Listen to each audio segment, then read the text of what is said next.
إن الحمد لله نحمده ونستعينه ونستغفره ونعوذ بالله من شرور أنفسنا وسيئات أعمالنا من يهده الله فلا مضل له ومن يضلل فلا هادي له وأشهد أن لا إله إلا الله وحده لا شريك له وأشهد أن محمدا عبده ورسوله اللهم صل وسلم على نبينا محمد وعلى آله وصحبه وتابعين وتابعيهم بإحسان إلى يوم الدين وبعد.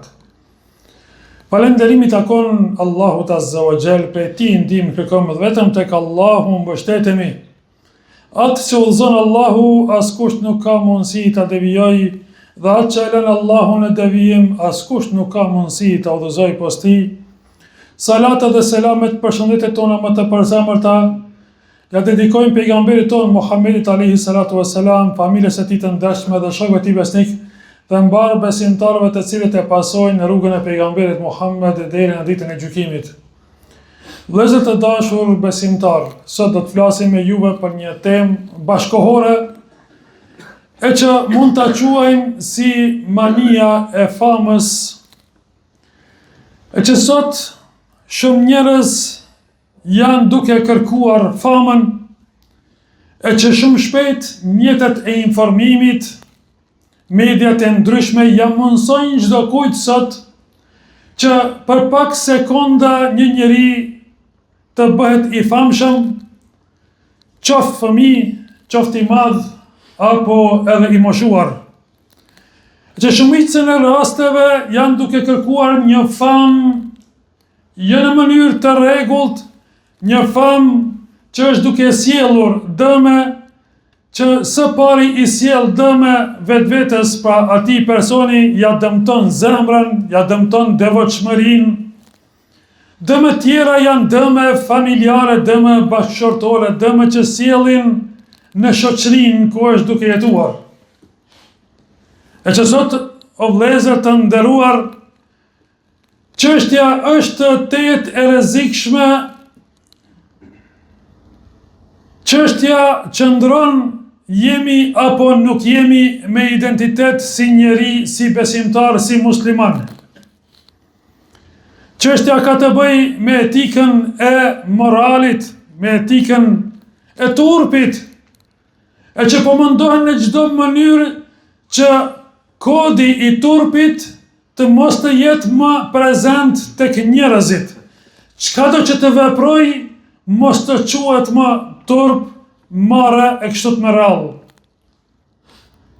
Vëllezër të dashur besimtar, Allahu Azza wa Jall thot në Kur'an: ne juve ju kemi bërë më këmbës në tokë, ju krijuam juve o njerëz si më këmbës në tokë dhe t'ju sprovojmë me gjërat që ju kemi dhënë. Andaj, atij kujt i jepet fama apo vrapon pas famës, është i sprovuar dhe kështu që mund të përfundojnë këtë botë shumë keq, i devijuar dhe më pas ta humb edhe ahiretin. E që fillimisht mund që niyetin e ka pasur ndoshta të pastër, por pastaj për shkak të famës, për shkak të ndikimit të njerëzve, për shkak të klikimeve të shumta, niyeti është ndryshuar, ka filluar më shikuese, sa komente i ka marrë dhe sa klikime ka video e tij e postuar në internet. Allahu subhanahu wa taala thot me një hadith kutsi: kushdo që vepron një vepër dhe më bashkon mua me dikë tjetër, do ta lë edhe atë për të cilën më ka bashkuar, edhe do ta lë veprën e tij. Pra, jemi të kërkuar vëllezër të dashur punë që i bëjmë për hir të Allahut subhanahu wa taala. E mos të jetë qëllimi që dikush neve të na shikoj apo t'i klikoj video tonë apo t'i komentoj, sepse aty ndryshon niyeti, edhe humb shpërblimi.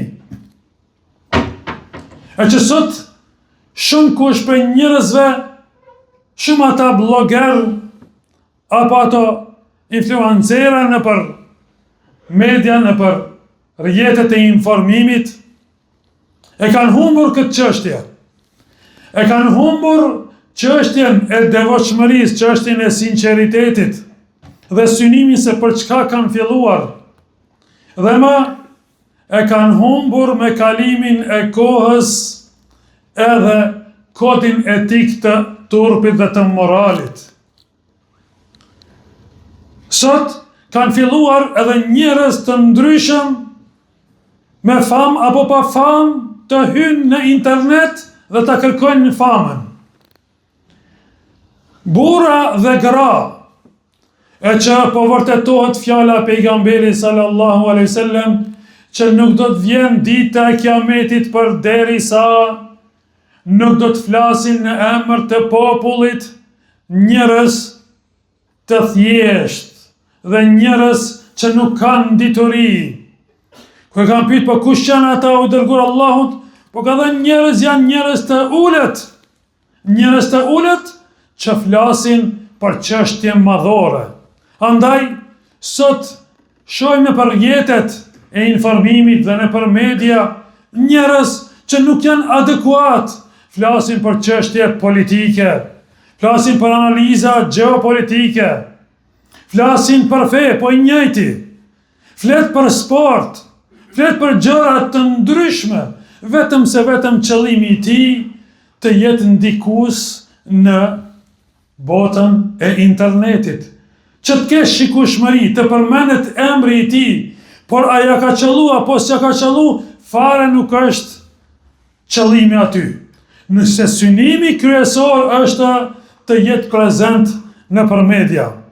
Vëllezër të dashur besimtar, pra pasi që fillimisht këto paraqitje në për media e shkatrojnë moralin, edukatën, e shkatrojnë sinqeritetin, më pas i paraqitet njeriut edhe një problem tjetër, e që është problemi i mendjemadhësisë dhe vetëpëlqimit. Dhe ky është një sindrom i narcisizmit, që më me rëndësi jam unë dhe askush tjetër. Dhe nga kjo pikpamje e gabuar e një njeriu që nuk ka qenë i tillë, po më pas me kalimin e kohës u shëndru, u lan fëmijët anash nga baba, u lan fëmijët anash nga gruaja, u la burri anash, u anashkalua nga bashkëshortja, u prishën gratë dhe burrat dhe u prishën pleqt dhe plakat. Do shta është gjyshe, nuk i intereson përveç se vetvetja e saj. Mundohet, po ajo gjyshe ta është në moshën 60 vjeçare apo dhe më shumë, me luajt rolin e një adoleshenteje. Nëna bashkë me vajzat mundohen njëjt me u vesh, ajo që grimoset edhe nëna grimoset, ajo që vishet edhe një nën, një gjyshe, po ashtu vishet, edhe thuaj se më nuk ka dallim as në veshje mes një të moshuare dhe mes një adoleshenteje. Fare nuk i ka hije asaj kjo veshje, por nuk i intereson kjo çështje, vetëm se intereson të jetë që she quajnë rinia. Të jetë prezente, të jetë ndikuese. Ajo mendon se është ndikuese e nuk e sheh veten që është bërë për mari dhe për turp dhe që nuk shikohet me atë veshje. Çdo mosh e ka atë hijeshinë e vet dhe etikën e dhe kodin e veshjes. Plaku apo plaka me vesh sikur se një 18 vjeçar nuk i ka hije. Por që sot po jetojmë me një kohë ku po ndryshojnë dhe po përmbysen rregullat dhe etikat dhe vlerat dhe morali. Andaj janë përzier çështjet. Vëllezër të dashur besimtar, prishja raporte bashkëshortore Sot po ndodh mu për shkak të ndikimit. Për shkak të ndikimit të internetit. Po ndahen edhe në moshë të shtyjer, shkaku ndikimit të internetit. Po prishen raportet mes familjarëve, shkaku ndikimit të internetit, shkaku postimeve, shkaku ekspozimit të fotove. Çështja është bërë më, çka do që të veprojmë, ne duhet të postojmë. Kudo që të shkojmë, ne duhet të postojmë. Çka do që të festojmë, ne duhet të postojmë. Bile gjejnë kohë të postojnë edhe duke i varrosur njerëzit. Dhe të jenë kinse me ndikim. Pa nuk është çështje më që të marrim mësim nga një njeri i vdekur, që unë kam mujt me qenë në vend të atij, dhe ti përmirësoj raportet e mia karshi Allahut Azza wa Jall dhe karshi njerëzve. Jo, qëllimi është të tashti diku tjetër më. Nuk është qëllimi ne çka të bëjmë dhe si të përmirësohemi dhe si të edukohemi. Jo, qëllimi është të jem pra unë me famë. Unë të marrë sa më shumë klikime, unë të fitoj sa më shumë komente. Videot e mia të jenë më të shikuarat. Sot s'kam postu diçka, nuk është rahat. Nuk kënaqet me fëmijë që i ka, nuk kënaqet me burrin që e ka, por kënaqet me një postim, duhet me postu dhe njerëzit ta shohin. Pra, objektivi dhe qëllimi dhe synimi i njerëzve është bërë që postimi në internet, ekspozimi i vetes tonë. Andaj, për rreziqeve o vëllezër të famës është edhe humbja e privatësisë. Nuk mbet më diçka privat, çdo gjë private e postojnë. E nevojshme apo pa nevojshme, duhet të postohet. Atëherë, më njeriu po fillon me vuajt se mos ka më privatësi. Çdo gjë po duhet pra me ekspozu. E po vjen një kohë që nuk po kënaqet më. Dhe po fillon që me kërku atë kënaqësi diku tjetër. Dhe si një gru ndoshta e udhëzuar, dhe si një burr i udhëzuar, fillon dal ga dal me i humb ato vlera që dikur i ka quajtur vlera. Ato vlera tash po i kthen në antivlera.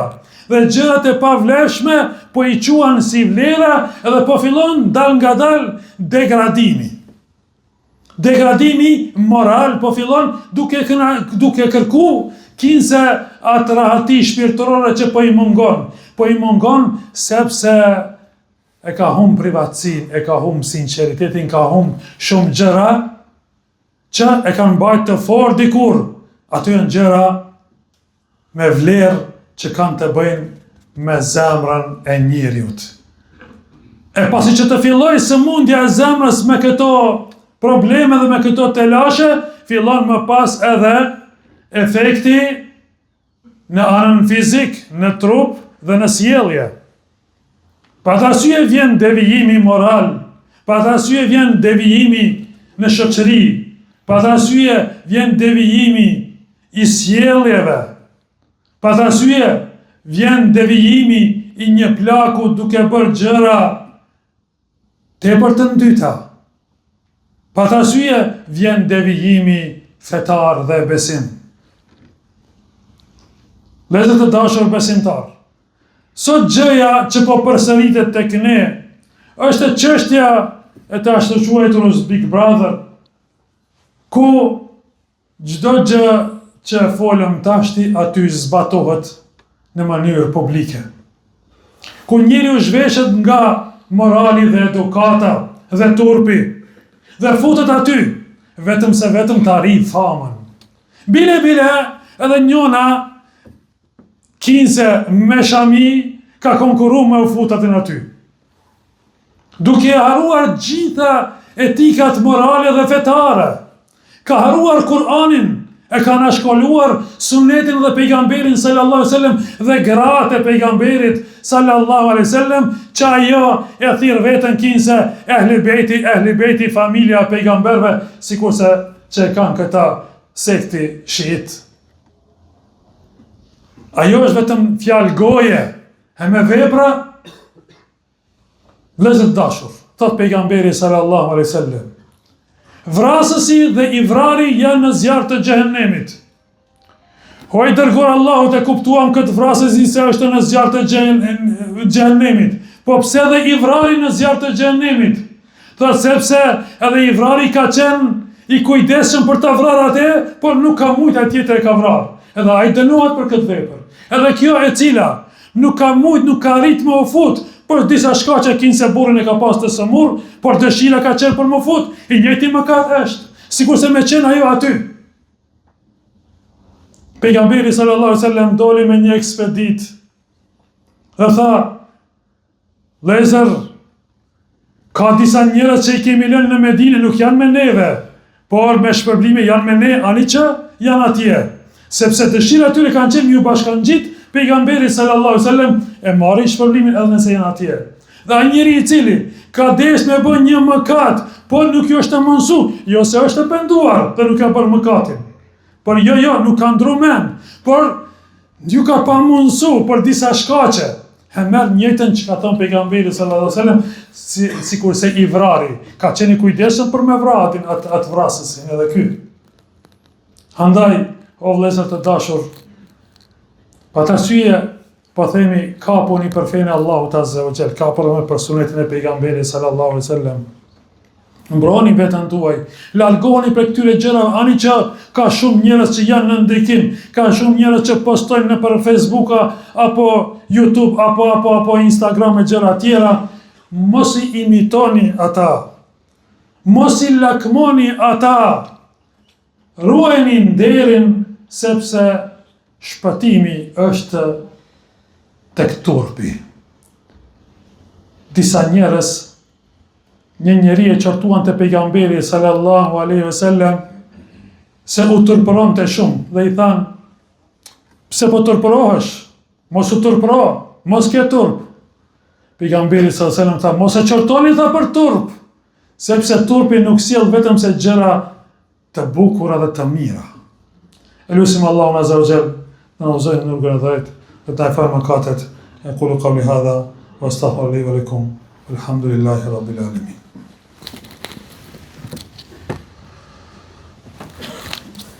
Alhamdulillahi rabbil alamin wa afdalu salatu wa atammu taslima ala nabiyina Muhammedin sallallahu alaihi wasallam. Elusim Allahun azza wa jall, na uzoj në rrugën e drejtë, ta falë mëkatet, cilat salavatet qofshin pejgamberin ton Muhammedin sallallahu alaihi wasallam.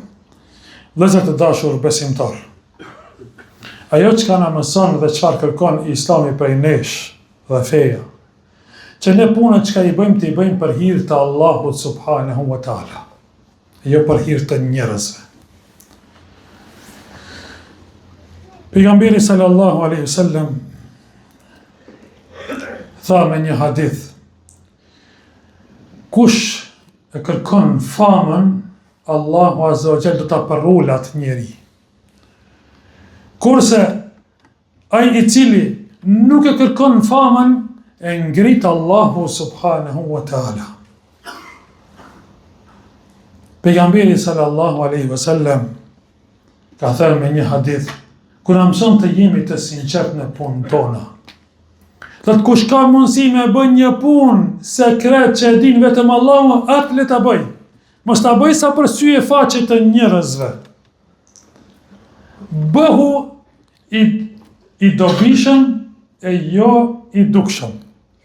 Sa njerëz të mirë kanë pozitë të larta tek Allahu azza wa jall, por nuk kanë famë tek njerëzit. Çështjet nuk maten tek Allahu azza wa jall sa ndjekës ke pas. Jo. Çështjet maten tek Allahu azza wa jall me sinqeritet. Këto vetëm pranohen tek Allahu azza wa jall. As hoxhallarët dhe ligjëruesi i cili qëndron këtu para jush, nuk do të matet në ditën e kiametit para Allahut Azza wa Jall se sa vete kanë dëgjuar atë. Nuk pyet Allahu Azza wa Jall, as mua nuk do të më pyet, as dikë tjetër, sa ndjekës dhe sa xhamat ke pas. Por punë që i ke bë, a ke qenë i sinqert me Allahun subhanahu wa ta'ala? Fjalimin që e ke mbajt, e ke pas për qëllim Allahun Azza wa Jall, apo e ke pasur për qëllim ndikimin tek njerëzit që ata çka po thojnë për ty dhe me të lavdëruar aty. Vëllezër të dashur besimtar, shumë njerëz që kanë ndikim tek njerëzit janë me famë dhe i njohin, në ditën e gjykimit do t'jenë më të humburit. Sepse më ka bërë punë për hir të Allahut Azza wa Jall. Andaj, qëllimi duhet të jetë kënaqësia Allahut Azza wa Jall. Sinqeriteti për hir të Allahut Azza wa Jall, e nuk duhet të shikojmë pra dhe të presim famën për njerëzve. Elusim Allahun Azza wa Jall na uzon në rrugën e drejtë ndaj falë mëkatet. Elusim Allahun Azza wa Jall na mbroj familjet tona, fëmijët tanë nga devijimi. Elusim Allahun Azza wa Jall na mbroj shoqërinë tonë nga çdo ndikim i keq, ta mbroj popullin tonë dhe mbar muslimanët kudo që të jenë për botë. Elusim Allahun Azza wa Jall që të vërtetën ta shohim që të vërtetën ta ndjekim atë. Dhe të kotën devijimin ta shohim si devijim, si të kotë dhe të largohemi prej saj. Elusim Allahun Azza wa Jall të jetë i kënaqur me veprat tona. Elusim Allahun Azza wa Jall të na bëjë të sinqert. Elusim Allahun Azza wa Jall kur të ndajmë për kësaj dunja të ndajmë me fjalën la ilaha illallah, duke qenë Allahu Azza wa Jall i kënaqur me neve. Amin, amin, amin. Walhamdulillahi rabbil alamin. Wa aqimus salah. Inna salata tanha al-fahsha'i wal munkar. Wa la dhikrullahi akbar. Wallahu ya'lamu ma tasna'un.